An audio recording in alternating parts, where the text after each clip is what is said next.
Tyrael's Charger. Yes, Tyrael's Charger. You read it here, you saw it here first. Potentially returning as a trading post mount in 10.1.5. In today's PTR, a source from Tyrael's Charger has been updated to the trading post. Yes, Supercom, indeed. We will likely to see this mount return as a potential reward option. Super rare on me, yeah. At some point from rotating monthly stocks of rewards on the trading post, which is crazy now. This mount is very cool, as exciting as this is. I'm not going to lie, guys. Comes super rare on me, yeah. It does make you super rare come, that's for sure. Unfortunately, when this was announced as a Diablo package thing, I forgot what year this was, but I used my mom's credit card to get this a long time ago. I'm not going to lie. Back when I was still at home, the good old days, I used it to get the Diablo package so I could get Tyrael's Charger. Yeah, so I already own this, thanks to Mother and her credit card. So I won't be super excited to see this on the trading post, but this is one of the better mounts, honestly, that they added in the game in a while. I mean, the Tyrael's Charger is freaking amazing. It's very iconic. It's very different looking from any other mount in the game, so happy for anybody who'll be able to get that on the trading post. Still a better mount than the ICC one? Get the hell out of here. What are you talking about? Someone get the Bellular video. So here's another piece of news here. The Dawn of the Infinite Mega Dungeon map has been released. Look at this. Holy shit. Look at this. I mean, that's very obviously Galakron's head right there. We have like I guess the main spot of what's it called? The Infinite Dragonflight, or the Bronze Dragonflight. And it looks like we got different time zones here. I don't know how many there is. This is 1, 2, 3, 4, 5, 6 platforms. I believe this dungeon's being split into 4 dungeons, this mega dungeon. So, I mean, this thing is unbelievable. The amount of detail in here, like I said before. Look at the map with Galakron's head right there. Really cool stuff. Haven't looked into this too much, but it is cool. Horde and Alliance camp, it looks like, on this one. So there's a lot going on here. This mega dungeon is probably the biggest and best looking mega dungeon I have seen yet in terms of what they put in the game. So this is really cool to see. Yeah. I got it when they put it on the show not too long ago. What are you talking about? The mount? Yeah. Next, Dragonflight weekly bonus event, Cataclysm time walking. Now, normally time walking isn't really news. We've done time walking on this channel many times before. We usually get in there and raid this shit, but this time's a bit different. Because you get your cachet, right? You get your little box at the end. That's a 415 item level. Most of us are bigger dick than 415 at this point. But here's the thing.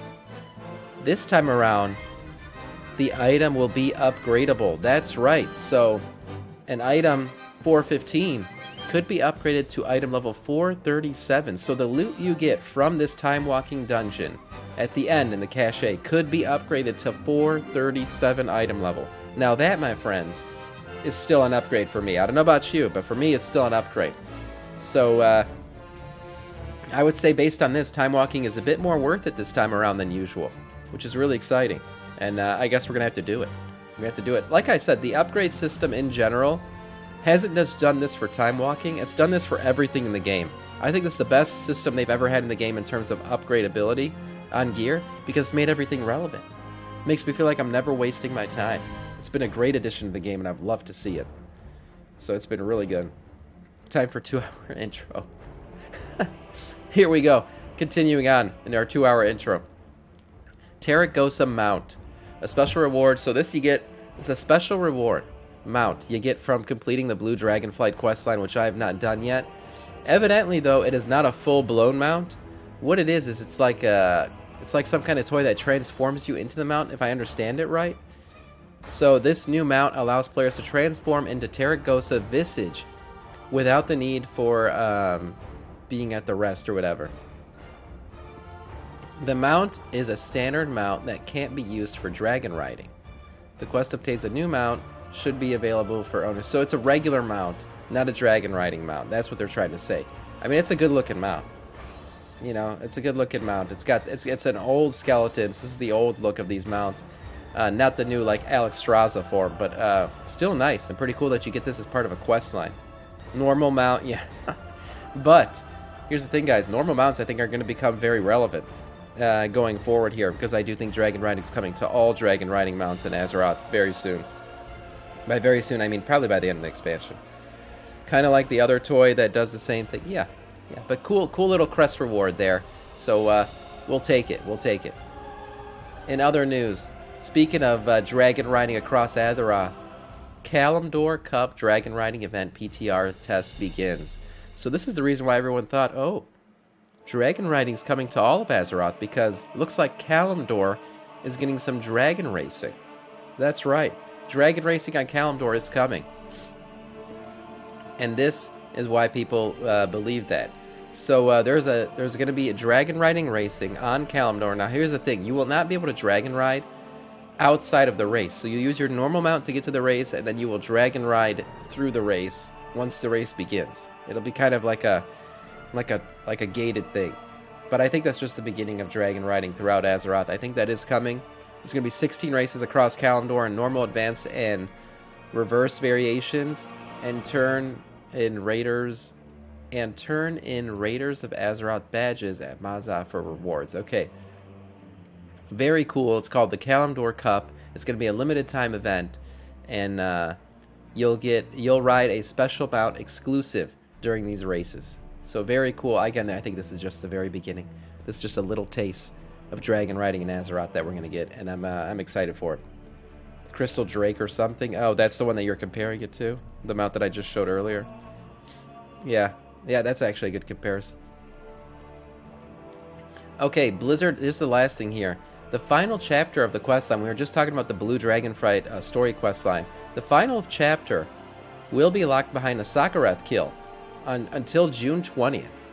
So if you're part of this stream, you already know. You already got the kill, right? We got the kill. We've killed Sakureth on normal. Blizzard has announced that 10.1 campaign final is locked behind the Scale Commander Sakureth kill in Aberrus raid until Sakureth becomes available in LFR on the week of June 20th. So if you were here and you got the kill with us, congratulations. It's going to be unlocked for you. And if not, well, time to get in. Time to pony up and get in here and start raiding with us so you can get that kill. Why does Sark come out so far? What? I guess, I mean, it's locked behind PTR not being open yet still. So, in LFR, yeah, they really time gate the shit out of LFR. I guess they really want to push people into normal. They want people to experience normal raid, because that has become the LFR. Normal has become the LFR side of raiding. I mean, look, we put together pugs and we clear normal pretty decently, pretty easily at this point. And I think Blizzard will want people to try normal before they go into LFR. LFR is really like for those people who are so far behind in terms of gear progression. They don't get to play a lot. They're a dad of 3 who's married, but they actually are not a degenerate like me who doesn't wake up at 4:30 in the morning to play World of Warcraft. Maybe they got other shit going on, so they don't have the time to raid. So LFR is that final catch-all for them. Yeah, but I agree. Normal is stupid easy, yes, and I think normal is doable for most people. So they want people to get into there before they rely on LFR to see the raid.